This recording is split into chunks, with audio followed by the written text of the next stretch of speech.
ना किसी को दबाव दिया जाता है कि नहीं आप हवन ही करिए तभी ठीक होंगे। दरबार कहता है हवन करो चाहे नमन करो, पूजा पाठ करके भी आप ठीक हो जाते हो। हवन तो इसलिए कि आप एक समय में ठीक हो जाते हैं कि हमें 9 दिन में सब कर लेना है 9 हवन, और हम 9 दिन में ठीक हो जाएं, 10 दिन में 11वें दिन में अपना ब्लैक मैजिक स्मृति कटा के अच्छे हो जाएं, पेशी वेशी कट जाएं। इतने बैठे सब की पेशियाँ कट गई, सारी पेशियाँ कट जाती, किसी की पेशी नहीं बचती। कितने लोग पेशियाँ आती, सब बैठे पेशी वाले लोग, सवारी वाले लोग, सबकी पेशियाँ कट जाती, कोई पेशी नहीं रह जाती। तो ये अद्भुत दरबार है आपका, जिस दरबार से आप जुड़े, अद्भुत दरबार है। कोई गंदगी शेष नहीं रहती, कोई भाव विचार नहीं रहता है। तमाम न्यूरो के पेशेंट होते हैं, जिंदगी भर से दवा खा रहे हैं, डॉक्टर कहते हैं पूरा जीवन भर खाना है। ऐसे तमाम लोग यहाँ डिप्रेशन का शिकार भी हैं। जो डिप्रेशन जिनको रहा है वो हाथ उठाएं, निसंकोच उठाएं। जिनको डिप्रेशन महसूस होता रहा है तमाम हाथ उठाएं, डिप्रेशन वाले हाथ नीचे कर लें। अब अपने को चेक कर लें, किसी को डिप्रेशन नहीं बचा। आज से दवा बंद डिप्रेशन, किसी को कोई डिप्रेशन नहीं बचा। जिस कारण से डिप्रेशन था, आंख बंद करके ढूंढेंगे आपको वो कारण भी नहीं मिलेगा जिसके कारण से आपको डिप्रेशन हुआ। आप करके देख सकते हैं।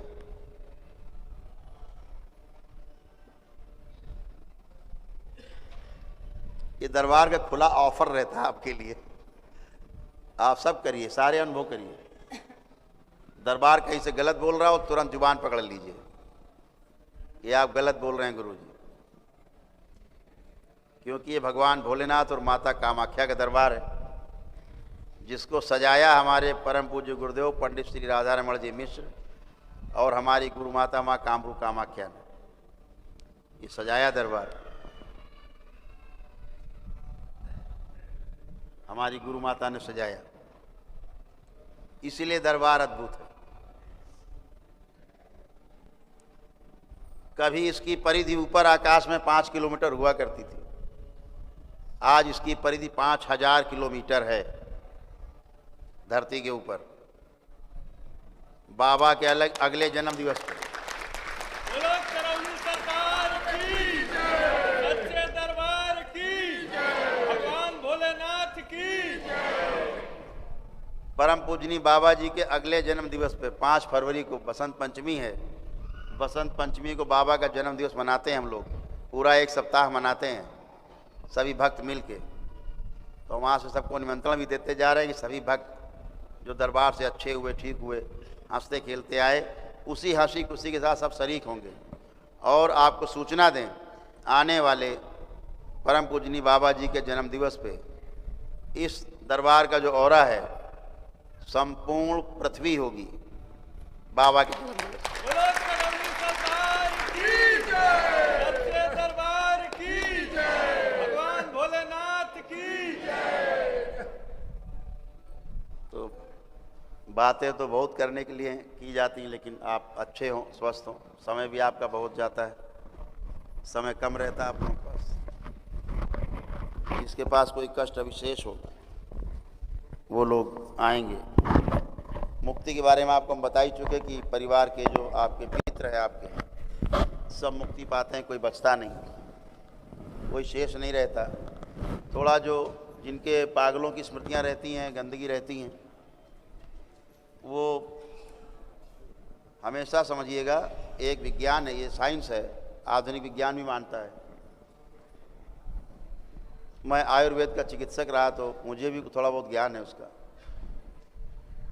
जितनी भी नकारात्मक विचार हैं आपके, ये आपके मस्तिष्क में सूजन पैदा करते हैं, अंदरूनी सूजन,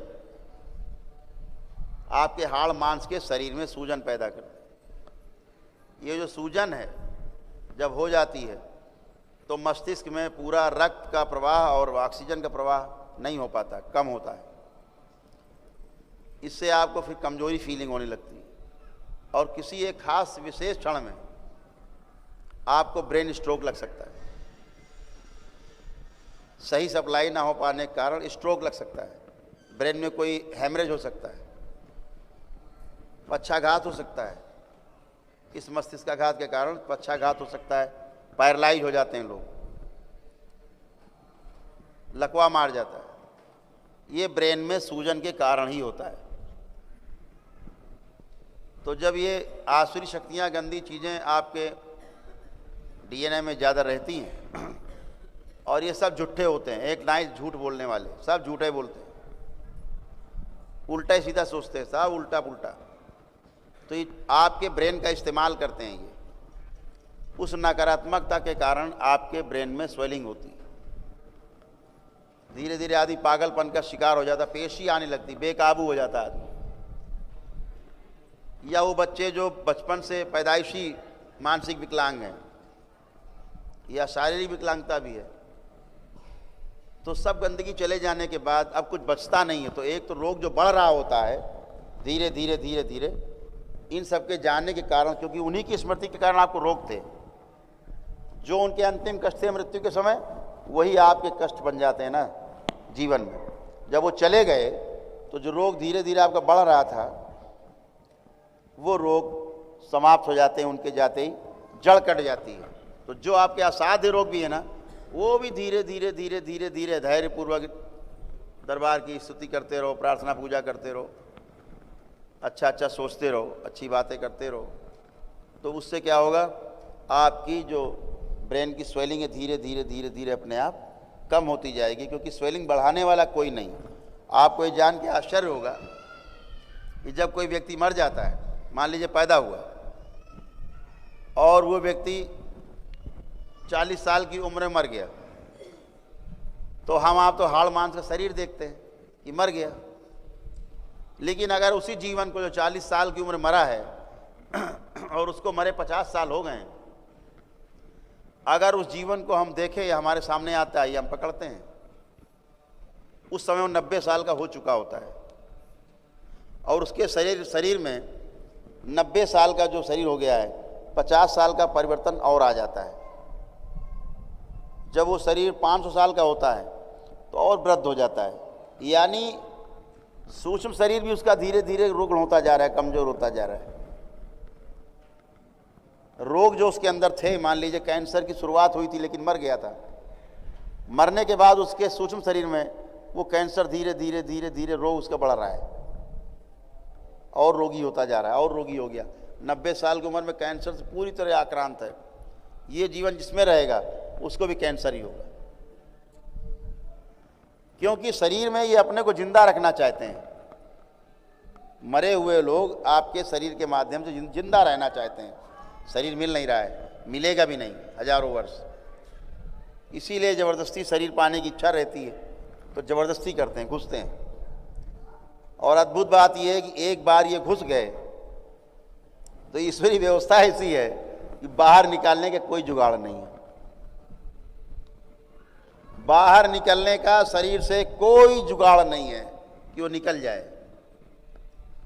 उस डीएनए में तो घूमेगा, भाई में, बहन में, चाचा में, दादा में, पुप्पा में, अंदर अंदर घूमेगा। शरीर से बाहर निकलने कोई जुगाड़ नहीं, क्योंकि आपने गलती की है, आप घुसे किसी के शरीर में जो ईश्वर आपको अनुमति नहीं देते, प्रकृति अनुमति नहीं देती, घुस जाते हैं। तो वो सब गंदगी जब चली जाती हैं तो आपके रोग भी कमज़ोर हो जाते हैं। तमाम रोग तो यहीं समाप्त हो जाते हैं आपके सामने। अभी जब आप खड़े होंगे एक एक करके आप रोज़ देखते हैं। और जो असाध्य रोग तमाम रहते हैं, धीरे धीरे धैर्यपूर्वक थोड़ी सी चिकित्सा भी इसकी करते रहें आप शरीर की, क्योंकि शरीर रोगी हुआ है, लक्षण रोग के जरूर ज़्यादा आ गए शरीर में, तो थोड़ा सा ऊपर से शरीर को भी लीपा पोती कर ली तो जल्दी से ठीक हो जाते हैं। सूख जाता है रोग, जड़ नहीं बचती और आप पूरी तरह स्वस्थ होते हो। यही विज्ञान है। और इसीलिए आप कोई सर्जरी कराते हो, आप महिलाएं देखिए यूट्रस सर्जरी कराएंगी, गांठें निकलवाएंगी, ओवरी सर्जरी कराएंगी, गांठें निकलवाएंगी। पुरुष तमाम सर्जरी कराते हैं, आप देखिएगा साल 2 साल 3 साल में फिर वही रोग बन जाता है। अब ये क्यों हो गया? डॉक्टर से पूछो, डॉक्टर साहब आप हमारी पत्नी की गर्भाशय गांठ तो निकाल रहे हो, फिर तो नहीं होगी। डॉक्टर साहब चक्कर खा के गिर जाएंगे। वो कहेंगे भाई 99% तो नहीं होगी, 1% नहीं कह सकते, छोड़ दिया, एक छोड़ दिया। अब आप पहुंचे 3 साल बाद, डॉक्टर साहब फिर हो गई, हमने पहले ही कहा था 1% की नहीं कह सकते। उनका जो 1% है ना, वो 100% ही है। कहते 1% है, अपने आप डबल जीरो लगा लो उसके आगे। ये कह रहा है कि 100% दोबारा होगी।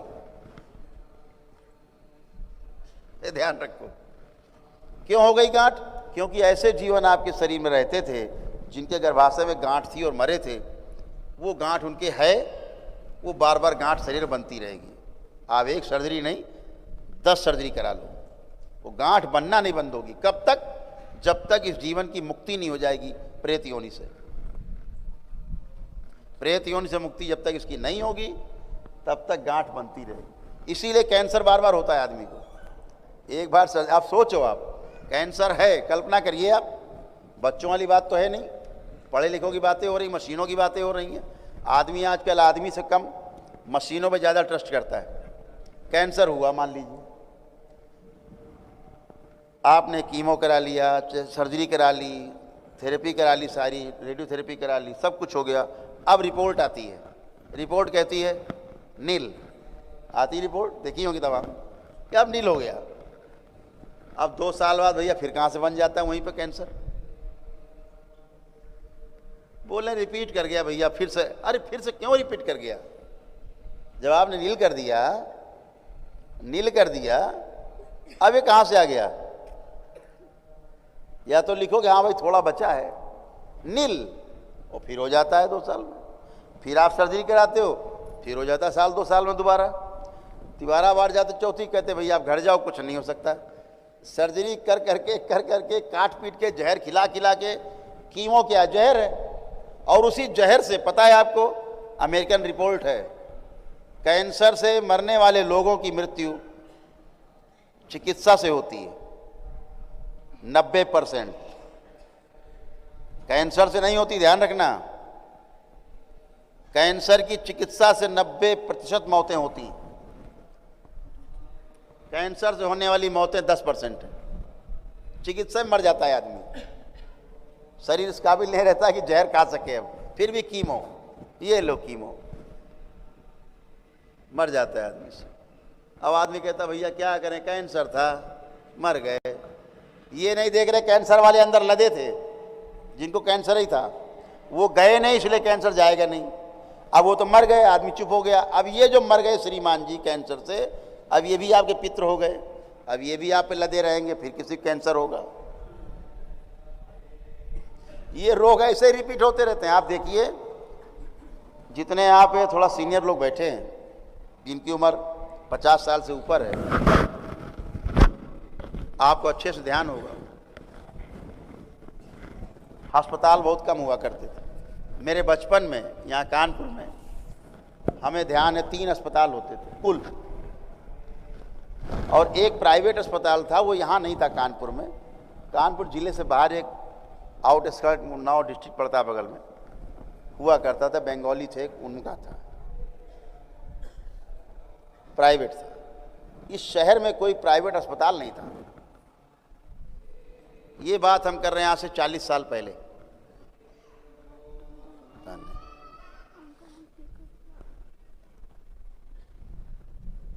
एक भी प्राइवेट अस्पताल नहीं था। यहाँ सरकारी अस्पतालों में 3 अस्पताल थे, और वो भी खाली रहते थे। हम कभी अपने परिवार के सदस्यों के साथ, कोई हमारे परिवार का सदस्य किसी को देखने गया तो हम चले गए। 1 ही 2 बार जाने का अवसर हुआ, मिला, छोटे थे, साथ चले गए। तो अस्पताल एकदम सन्नाटा लगता था कि कोई है ही नहीं अस्पताल में। एक वार्ड में 100 बेड पड़े हैं और 10 आदमी एडमिट है। हाईलाइट अस्पताल यहाँ पे सबसे बड़ा अस्पताल माना जाता था, एशिया का सबसे बड़ा अस्पताल है ना। आज आप चले जाइए, जगह नहीं है, सिफारिश लगानी पड़ेगी आप। पहले बीमारी कम होती है, वही बता रहा हूँ। फिर क्या होता था, अस्पताल एक नहीं था, मेडिकल स्टोर मिलते नहीं थे। कहीं दवा लेनी हो मेडिकल स्टोर तो जाओ, हाईलाइट के सामने मेडिकल स्टोर थे, और कहीं एक मेडिकल स्टोर माल रोड पे था, केवल एक था, वही बंद हो गया अब, पायनियर। आज हर गली में मेडिकल स्टोर है, परचून की दुकान कम है, मेडिकल स्टोर ज्यादा है। हर मोहल्ले में आपके देखिए नर्सिंग होम है, हर मोहल्ले मोहल्ले मोहल्ले गली गली डॉक्टर बैठ गए हैं, जगह जगह दुकानें खुल गई हैं। इतने रोग कहां से बढ़ गए?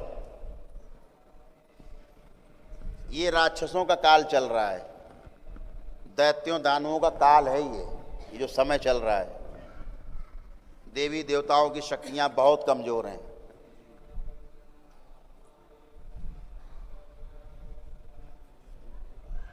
आसुरी शक्तियों का जो प्रभाव है बहुत ज्यादा है पूरे विश्व में। इस दरबार का यही काम है कि पूरे विश्व से आसुरी शक्तियों का प्रभाव कम किया जाए, और ये दरबार रोज यही करता है। इसीलिए दुनिया भर की, पूरे ब्रह्मांड की आभाएं इसी दरबार में आती हैं सेवा के लिए। शक्तिहीन हो गई हैं, ताकतवर होने के लिए आती हैं, क्योंकि सेवा ही उनका धर्म था। आज भी सेवा ही करना चाहती हैं और सेवा कर रही हैं आप सबकी। इसीलिए ये मेरी कोई अपनी कोई कारगुजारी नहीं कि आप अच्छे होते हो। हम तो कुछ नहीं करते, हम तो पहाड़ा ऐसा पढ़ते रहते हैं बस। हम कोई मंत्र जाप करते नहीं, पहाड़ा जैसा पढ़ते रहते हैं, पढ़ रहे हैं पहाड़ा, है ना। बोलते रहते हैं ये कर दो, ये हो जाए, वो हो जाए, ऐसा कर दो। अब हो जाता है, इसमें हमारा कोई दोस्त तो है नहीं। अरे आपके दर्शन से आदमी तृप्त हो जाता है। तो ये जो हो जाता है आप में, ये आपके अच्छे कर्म हैं, इसलिए हो जाता है। आपने उसके लिए हवन किए, आपने उसके लिए एनर्जी इकट्ठा की अपने पास तमाम सकारात्मक, तो नकारात्मक हट करके सकारात्मक वहाँ शिफ्ट हो जाती है। इतनी बात। ये सब चीज़ें आपको आपके ही कर्मों का, अच्छे कर्मों का फल है जो आपको मिलता है। दरबार तो केवल आपको गाइडेंस देता है, बाकी तो करते सब आप ही अपने लिए। इस दरबार से तो कुछ होता नहीं। दरबार क्या करेगा? तो यहाँ देखो, देवताओं में मनुष्यों में कोई ज़्यादा फर्क थोड़ा ना है। वो शरीर में नहीं है, आप शरीर में हो, इतनी बात है। अच्छे कर्म करके गए वो देवता कहला रहे हैं। आप अच्छे कर्म करके जाओगे आप देवता हो जाओगे। देवता का अर्थ है कि आप में आपका जो कारण शरीर है बहुत ताकतवर हो गया है, दूसरों के आप सूक्ष्म शरीर को प्रभावित कर सकते हो, है ना। इतनी बात। तो सब काम आपके होते हैं, आप जैसा मन रखते हो, जैसे भाव रखते हो, वैसे ही आपको दरबार से वैसा ही मिलता है। चलिए, बहुत अच्छा है। आप सभी लोग स्वस्थ रहें, मस्त रहें।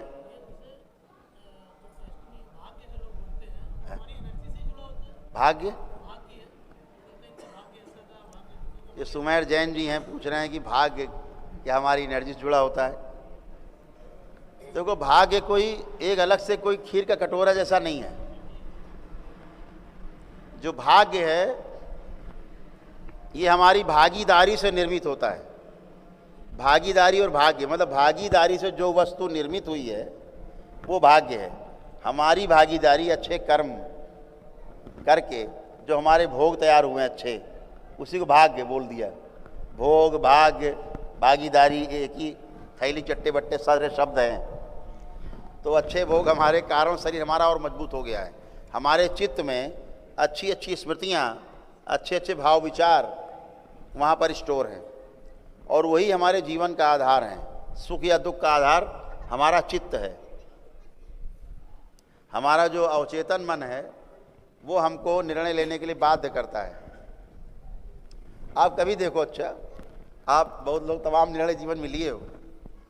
आप सोचते चलो ये काम करने जा रहे हैं, चलो कुछ सलाह मशविरा कर लिया जाए कुछ लोगों से तो ठीक रहेगा।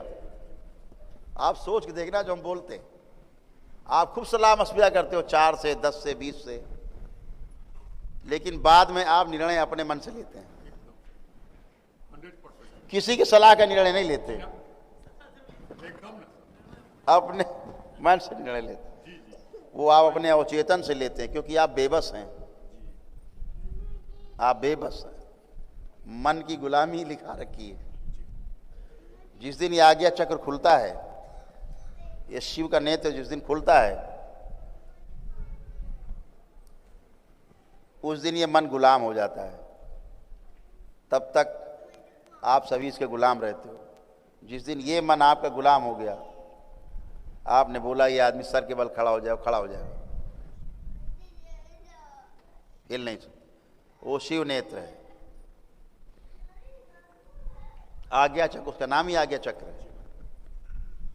अभी वो आज्ञा हमें दे रहा है क्योंकि बंद है, फिर आप आज्ञा दे सकते हो जब खुल जाए। चलो वो तो साधना की बातें हैं। अभी तो ये है कि आपका भौतिक जगत जो आपकी रुचि है, अच्छा हो, आपका सबसे अच्छा हो, आप सुंदर हो, स्वस्थ हो, भौतिक शरीर आपके स्वस्थ हो, आपका परिवार स्वस्थ हो, आप सभी सुखी हों, निरंतर सुखी बने रहें, निरंतर समृद्धि बनी रहे, यही दरबार की शुभकामनाएं। हरि हर। एक एक करके आप लोग अभी